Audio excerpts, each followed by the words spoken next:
Do you have a simple strategy for dealing with unexpected negative encounters within the family?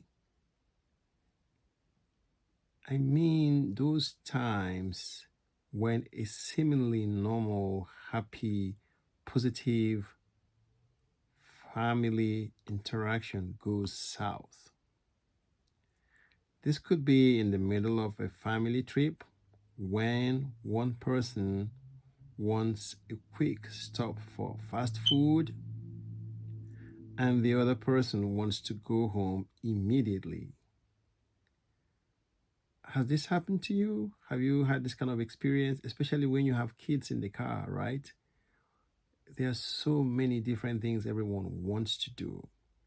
Meanwhile, you're still driving, you're still trying to stay focused on the road while this is going on. It could also be while the family is hanging out in the living room after a long day at work and you make a comment about something in the news or your experience at work. Another person finds it unacceptable. What will you do? Someone has found what you said unacceptable and they're going to react to that. They're going to say, you did this or you did that. Before you know it, it becomes a negative family encounter. The underlying problem in any of the above scenarios is that something that has been said or a decision that has been made has rubbed someone the wrong way. You have inadvertently hurt another family member's feelings. Boom! You have just set off an unexpected conflict. How will you handle it? Please don't start by telling your wife, husband, child, or sibling that they should not be upset over such a small thing because they won't appreciate it. You're simply going to make them more angry. They will feel that their emotional well being is not important to you and that you do not even care about how they feel. If you do not have a simple and easy to use strategy for different tension points, in such circumstances or during such encounters in your family, you will be dealing with recurring conflicts in your family. That's just a fact, or that's just something that's going to happen, whether you want to admit it or not. If you're one of those that say you never have negative family encounters in your family, God bless you. That is amazing to me. In most people I know have had to deal with this kind of, negative, encounters. And I describe them as negative because they generate a negative energy, they lead to emotional tension, they lead to frustration and stress. Sometimes they lead to people, speaking fast, raising their voice, not being happy about the situation, getting frustrated and wanting to act out, either through their voice or their actions. Now, when dealing with others, you must remember that there is an inbred need inside most people to be right or to be seen as the victor. They want to be right. They want to be the people that said the correct thing. They want to be the people that made the right decision, In some of the scenarios I've described, like, driving someone wants to eat, the person that wants to eat wants to be the person that it's something fair, it's the right thing to do. We needed to stop and eat some food. How could you be so mean that you wouldn't even let us do that? The person that wants to go home, maybe at the beginning of a trip, didn't even want to make the trip. And then you made him or her be part of the trip. So every opportunity they get, they want to go back home.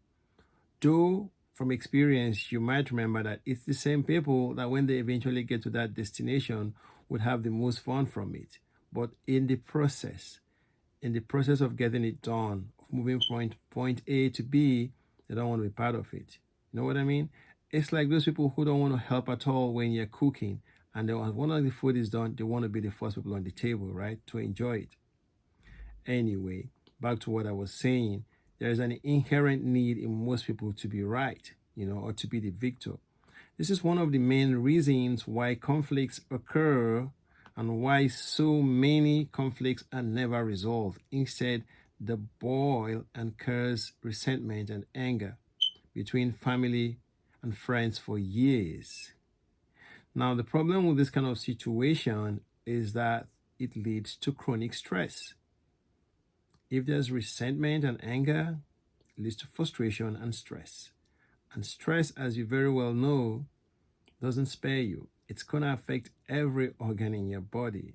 It can affect your brain, it can affect your eyes, it can affect your heart, your kidney, your liver, your internal organs, because of the hormonal imbalance that follows stress, or the enzymes that follow stress, right?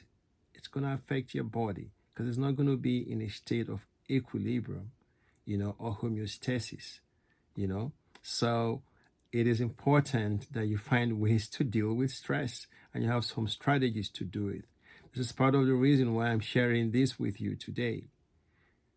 Because as you know, in the Dollar Compass Academy, our focus is helping you find those smart, simple strategies that you can use, to protect or promote or develop or make the 9 dimensions of wellness better for you so that you can protect your health and have a better life, or more importantly, do those things you love doing, without, putting your health or your interactional happiness at risk. That's why we have the Dollar Compass Academy, to share those tips and strategies with you. This is just one more of such. So, what is the first simple strategy for dealing with such situations, that lead to negative encounters? One of them is to calmly clarify your comment or your point of view or plan of action without arguing or becoming negative. Sometimes this will work, at other times it won't work. I personally tend to use this strategy a lot when dealing with family conflicts. However, I must warn you, you have to be prepared, okay, for either outcome by staying calm and positive. It doesn't always work, but it's a beginning, okay? It's a beginning. Trying to clarify your point of view and why you have it, it's a beginning. If you state your opinion or point of view and it is met with a stiff rebuttal, you have a strategic decision on your hands. You have to decide what your next steps will be. Some people in the family may see arguments as a challenge to their authority or their opportunity to finally tell you off. Others might see arguments as nothing but them expressing how they feel and their opinion without malice, But that's not how others will see it. They may quickly lash out at you in explosive anger. That is for the person who sees it as a challenge to their authority or a lack of respect to their opinion or to their daily health beliefs. They may even use that opportunity to go through a litany of your past sins or simply rehash a list of past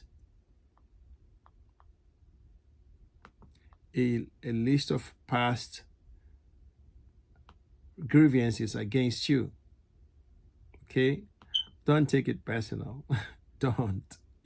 If you do, you're closing the door to peace or the road to peace in the family. Okay? You've got to give people room to breathe. You've got to give them room to express that you're upset. It's easier said than done. Okay? Yes. It's easier, but it's doable. You have to work at it. Okay? I've used these strategies myself, and I don't always use them as well as I wish I could, right? Sometimes I let it get to me. Sometimes I take it personal, but it doesn't go well when I do that. you have to keep in mind, what is your family mission? What is your raison d'etre, right? What is your reason for having the family? What's your mission? What are you trying to achieve? What do you want the relationship between you and your spouse to be? What do you want the relationship between you and your kids to be, you and your community? Focus on the mission, okay? If you focus on that, then it's easier for you not to take things personal, okay? When you don't take things personally, then you won't stop talking and refuse to participate further in a family interaction simply because it's gone south, simply because someone has said something you didn't like, simply because it's not going the way you wanted. You won't do that. You just need to make a mental note of the triggering factors in that particular encounter and try to avoid them next time. If you do this more consistently, then you're going to find yourself being better able to manage conflicts. In fact, you're even going to take it further. You're going to use those as opportunities, okay, for you to grow, to learn from your interactions and become better at making them win-win for everyone. Don't fight fire with fire. Don't get into a shouting match. This is especially true at home or within the family, where things can quickly get out of hand because of the elements of familiarity and residence. Remember that familiarity breeds contempt. Yes, contempt. Your kids can have contempt for you even though you are their parent. They may even have some underlying resentment from past family misunderstandings or conflicts. At other times, the contempt could be between siblings or between husband and wife. Yes, familiarity does breed contempt. If you stay together, live together, everyone knows your faults, knows your tendency, knows those annoying things you do every day, knows those things they don't like that you keep on going back to. That is so irritating and annoying, you know. While some people outside might not experience those faults every day and just, encounter you briefly at work and at places where you meet, those that have to deal with you day in, day out, at some point become fatigued. They take you for granted. You become familiar, you become predictable, and there might be some contempt for you for not being able to change, for you not being able to do things differently or to do it their own way. What's going to happen? More conflict. When you live in the same house and with someone, and someone gets mad, you can't leave the house. You cannot leave the house, right? So you can't leave the house. What you gonna do?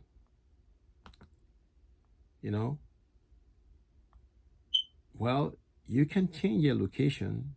You can move from one part of the house to another. This is just to diffuse tension, okay? Yeah. So moving or changing location is the next simple strategy that you could use for dealing with unexpected negative encounters. Go to your room, go to a different part of the house, Even you can even step outside the house. It's all part of it, If you're having this negative encounter in the kitchen, leave the kitchen, okay? Yeah. Go to the living room. If it's in the living room, leave it, Hey, if it's living room, kitchen are all in the same space, step outside, go to your room, go to the restroom, do something, just step out, give time for things to cool down, give everyone a chance to recover emotionally before you re-engage, okay? Changing location might seem like a small step in trying to diffuse tension during family conflicts, but it could be potentially life-saving if you know how many times family members have been stabbed by others grabbing the kitchen knife at the spur of the moment during arguments.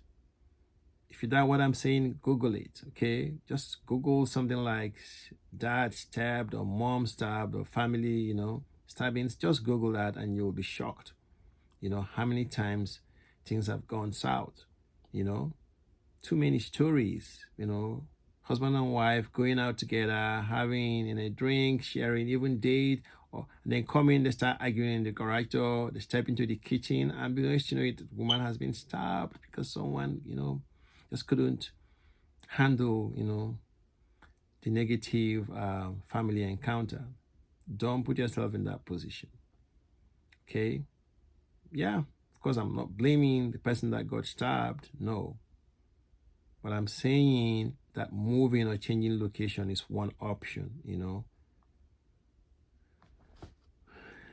Recognize, that when someone is having an emotional outburst and the person, needs room to vent, when the anger has become so visceral that you need to get out. So recognize when people are just venting and when it's beginning to switch to rage. You need to get out. You need to get out. You need to save your life. You need to save yourself, Sadly, though, no matter where you go or at which stage in life you are or who you are or how old you are, you will always encounter negative situations or challenging circumstances in your daily life. The question is, how will you manage it? And how can you get better at doing it? That's part of what I'm sharing with you today. If you're between 40s and early 60s, you are in the stress zone, or what I call the in-between zone, okay? You are in between raising your own family and supporting or looking after the family that raised you. You are in between taking care of your kids and taking care of your parents or older relatives. You are juggling between these two realities can lead to conflicts within the family. Sometimes this will be in the form of negative comments or false accusations. At other times, it will be in the form of conflicts of interest that could affect your social, spiritual, occupational, and financial wellness. These are just 1, 2, 3, 3, 4, 4 dimensions of wellness that we talk about in the Dollar Compass Academy, where we kind of go into a little bit more detail on the 9 dimensions of wellness and, how you can improve them and therefore improve your health and improve your relationships, and improve your ability to live a fulfilled life and do the fun things you love doing, right? Yeah, that's what we all want to do. We want to, stay active, stay agile, without, falling sick or, without being drawn down by negativity, And these elements of wellness, this is social, spiritual, occupational, and financial, can be uplifted if we are better able to manage conflicts better during negative encounters. If you do not manage these situations well, they can quickly turn into stressful events that can ruin your day and have a lasting impact on your health. Okay? Remember, your health, right, is the foundation of your wealth. Without your health, there is no wealth, because if you're sick, you can't do anything. Everything has to stop until you get better. You can't go to work. You can't interact with family. You can't do the fun things you love. You can't go and play golf. You can't play tennis, basketball, whatever you love doing. You can't go to the theater. You can't watch films. You can't go to the opera. All those things you love doing, even if it's hiking, you can't do any of that fun thing you love doing when you're not feeling well. If you love your work so much and you're always there, you're happy to help so many people, you can't do that. You've got to protect your health. You've got to be the number one self-advocate for yourself. Then other people can step in, such as your doctor, your nurse, your, other caregivers, other people can step in. But you've got to be the best advocate for yourself, health-wise. This is why we believe in the Dollar Compass Academy that having a strategy for dealing with these types of unexpected negative encounters can help you develop more fulfilling relationships that can help you protect your health and keep yourself happy. Such skills and their regular applications can turn out to be the difference between living your daily life with a sense of fulfillment and accomplishment, or living with a sense of inadequacy and chronic stress. To do this effectively, you must become proactive rather than reactive in dealing with negative encounters and the conflicts they generate. You can begin by doing a 72-hour family conflict audit. to help find out the topics, discussions, situations, or even locations and times of the day that led or lead, to the most conflicts within the family. Is it because of different points of view or differences in each person's perception of the truth? Are conflicts more in the morning or at night? Are they related to specific activities in the home? Are the conflicts more common in the living room, kitchen, or bedroom? You can only find these things out if you do your 72-hour family, audit, family conflict audit.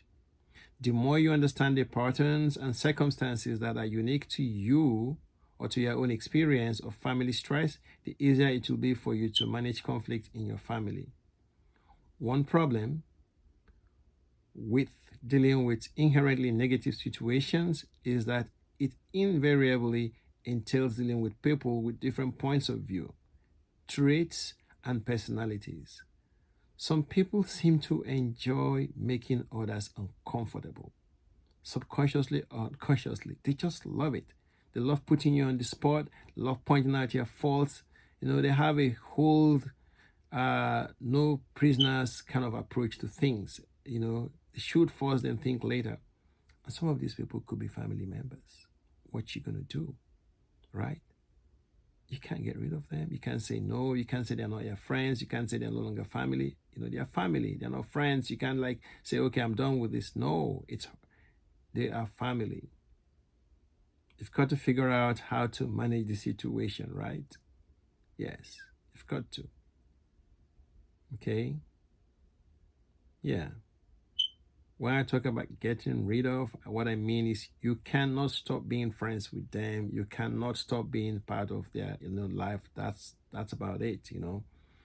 Like if a friend does something to you, you can stop. You can decide not to be friends. You can stop visiting, all that. But this is someone you live with day in, day out. That's what I mean by that. Just to clarify.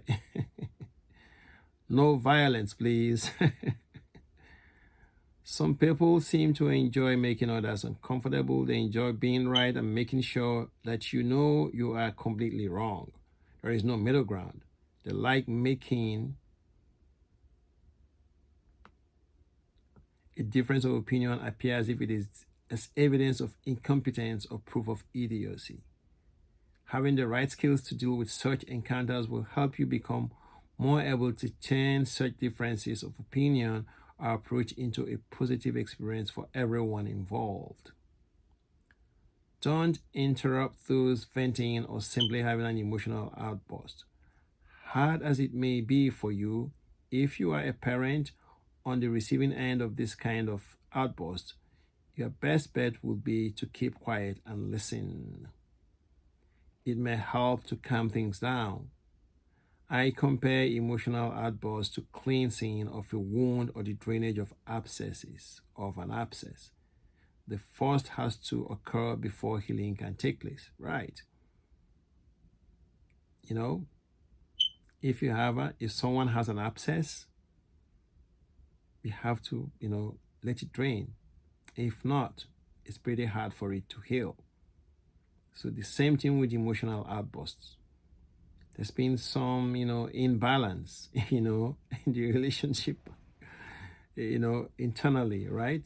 So you between, different parts of your body, different organs, different cells. So you've got to let this go.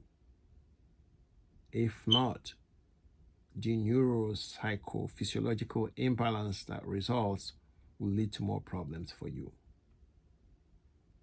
An emotional outburst can help you clear the mind of toxic negative thoughts, provided the person at whom it is directed has the mental capacity to examine the contents and put it in the trash without counterattacking. This requires that you improve your ability to listen without finding fault or pointing out obvious inconsistencies or areas of disagreement. Remember that the shepherd leads from behind.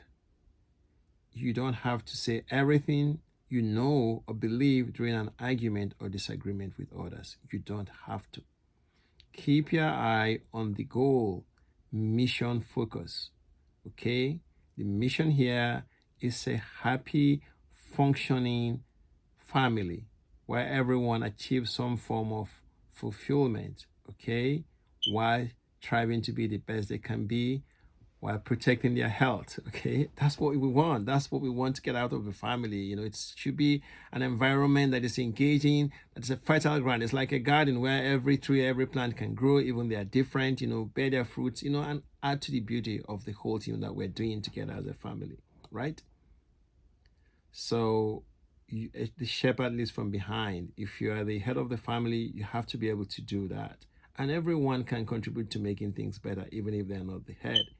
If you're not the mom, you're the or dad, or everyone can contribute. One skill that you will need to improve upon to become a better manager of conflicts is the skill of listening.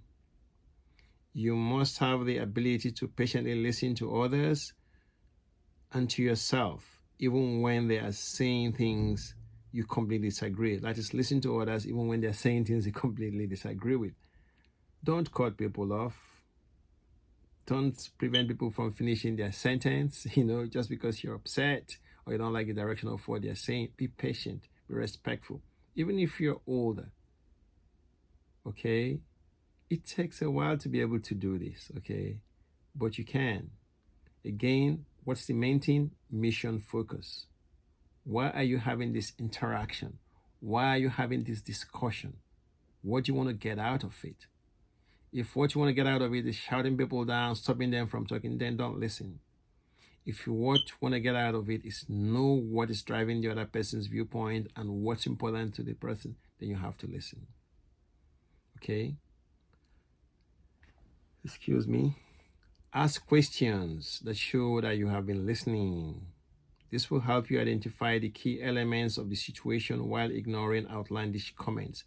Remember that people sometimes clear out their toxic thoughts through outlandish comments when they're angry. Sometimes people are just upset and they want to vent, they want to say something. They feel like you hurt them and they want to hurt you back. Remember that sometimes people clear out their toxic thoughts through outlandish comments, okay? Try to understand whether you are dealing with a simple outburst or rage with a threat to your life and safety. Once you do this, then you can make the decision on how you will deal with the situation. Okay? I actually have a lot more to say on this, but I'm probably going to stop at this, okay? You must learn to avoid turning a negative situation into a battle of wills where the last one standing is declared the winner. This approach leads to resentments that linger on after the fact that could be detrimental to your health and wellness if not properly addressed or managed.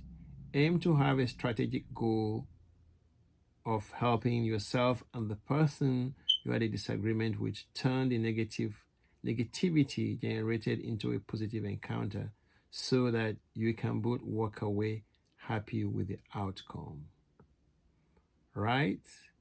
That's the goal of having a simple strategy that would help you to become better at managing negative encounters within the family. I hope you find this useful. If you did, please leave a comment. If you find some things here that you don't quite like, still leave a comment. Let me know. I'm always learning, always trying to become better, That's what I strive to do, and that's what I strive to share with others, the Dollar Compass Academy. Okay, I'm also going to have the link to this in the description. If you want to follow up with one of my blogs where I talk a little bit more about this, you find the link there too.